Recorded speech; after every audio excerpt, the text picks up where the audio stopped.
आप सबको जय मसीह की।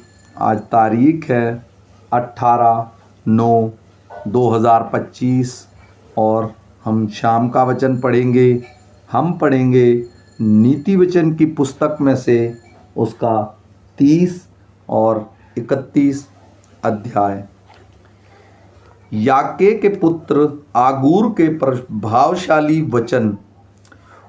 उस पुरुष ने इतिएल और उकाल से यह कहा, निश्चय मैं पशु सरीखा हूँ, वरन मनुष्य कहलाने के योग्य भी नहीं, और मनुष्य की समझ मुझ में नहीं है। मैंने बुद्धि प्राप्त की है और ना परम पवित्र का ज्ञान मुझे मिला है।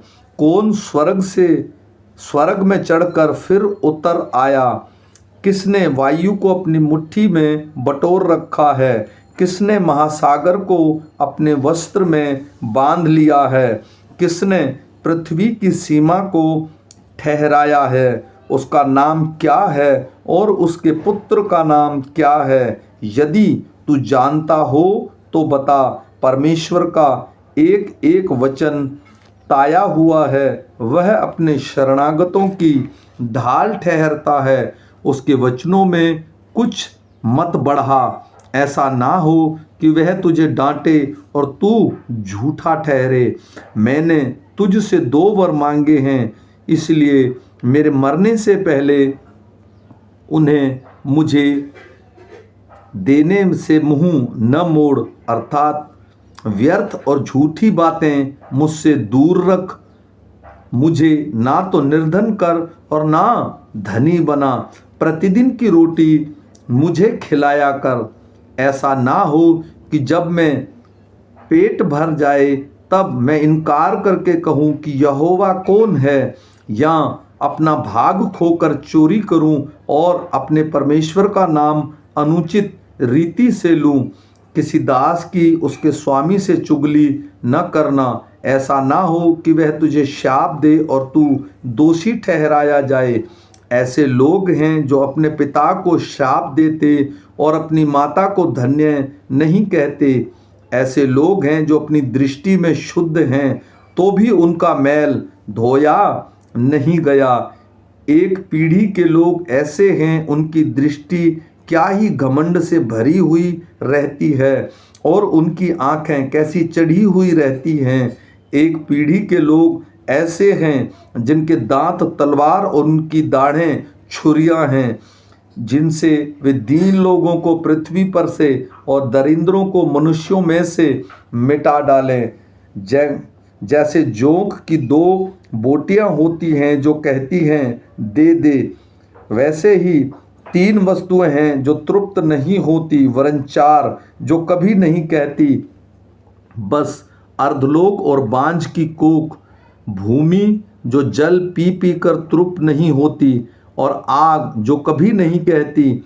बस जिस आँख से कोई अपने पिता पर अनादर की दृष्टि करे और अपमान के साथ अपनी माता की आज्ञा ना माने, उस आँख को तराई के कौवें खोद खोद कर निकालेंगे और उकाब के बच्चे खा डालेंगे।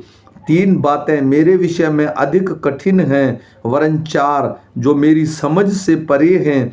आकाश में उकाब पक्षी का मार्ग, चट्टान पर सरफ की चाल, समुद्र में जहाज की चाल और कन्या के संग पुरुष की चाल। व्यभिचारिणी की चाल भी वैसी ही है। वह भोजन करके मुंह पोंछती और कहती है, मैंने कोई अनर्थ काम नहीं किया।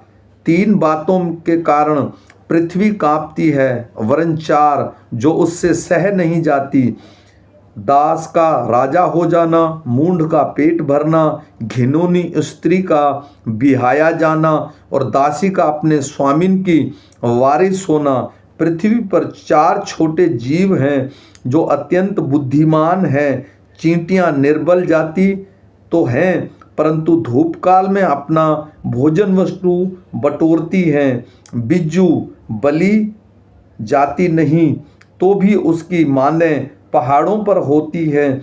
टिड्डियों के राजा तो नहीं होता तो भी वह सब की सब दल बांध बांध कर चलती हैं, और छिपकली हाथ से तो पकड़ी जाती है तो भी राजभवनों में रहती है। 3 सुंदर चाल वाले प्राणी हैं, वरन 4 जिनकी चाल सुंदर है। सिंह जो सब पशुओं में पराक्रमी है और किसी से डर से नहीं हटता। शिकारी कुत्ता और बकरा जो अपनी सेना समेत राजा। यदि तू अपनी बढ़ाई करने की मूढ़ता की या कोई बुरी युक्ति बांधी हो तो अपने मुंह पर हाथ रख, क्योंकि जैसे दूध के मथने से मक्खन और नाक मरोड़ने से लहू निकलता है, वैसे ही क्रोध के भड़कने से झगड़ा उत्पन्न होता है। लमूएल राजा के प्रभावशाली वचन जो उसकी माता ने उसे सिखाए, हे मेरे पुत्र, हे मेरे निजी पुत्र, हे मेरी मन्नतों के पुत्र, अपना बल स्त्रियों को न देना, ना अपना जीवन उनके वश में कर देना जो राजाओं का पौरुष खा जाती हैं। हे लमूएल, राजाओं का दाख मधु पीना उसको शोभा नहीं देता और मदिरा चाहना रईसों को नहीं फबता। ऐसा ना हो कि वे पीकर व्यवस्था को भूल जाएं और किसी दुखी के हक को मारें। मदिरा उसको पिलाओ जो मरने पर है और दाख मधु उसी उदास मन वालों को ही देना जिससे वे पीकर उसकी दरिद्रता को भूल जाएं और अपने कठिन श्रम फिर स्मरण ना करें। गूंगे के लिए अपना मुंह खोल और सब अनाथों के लिए न्याय उचित रीति से किया कर। अपना मुंह खोल और धर्म से न्याय कर और दीन दरिद्रों को न्याय कर। भली पत्नी कौन पा सकता है, क्योंकि उसका मूल्य मूंगे से भी अधिक है। उसके पिता के पति के मन में उसके प्रति विश्वास है और उसे लाभ की घटी नहीं होती। वह अपने जीवन के सारे दिनों में उससे बुरा नहीं वरन भला ही व्यवहार करती है।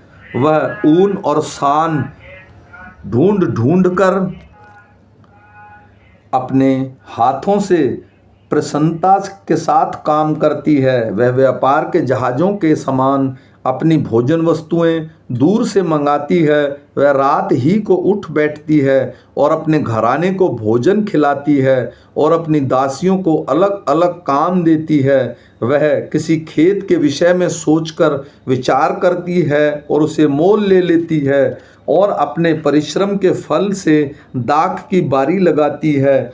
वह अपने कटी को बल के फेंटे से कसती है और अपनी बाहों को दृढ़ बनाती है। वह परख लेती है कि मेरा व्यापार लाभदायक है। रात को उसका दिया नहीं बुझता। वह अटेरन में हाथ लगाती है और चरखा पकड़ती है। वह दीन के लिए मुट्ठी खोलती है और दरिद्रों को संभालने के लिए हाथ बढ़ाती है। वह अपने घराले के लिए हिम से नहीं डरती, क्योंकि उसके घर के सब लोग लाल कपड़े पहनते हैं। वह तकिया बना लेती है। उसके वस्त्र सूषम सन की बैंगनी रंग के होते हैं।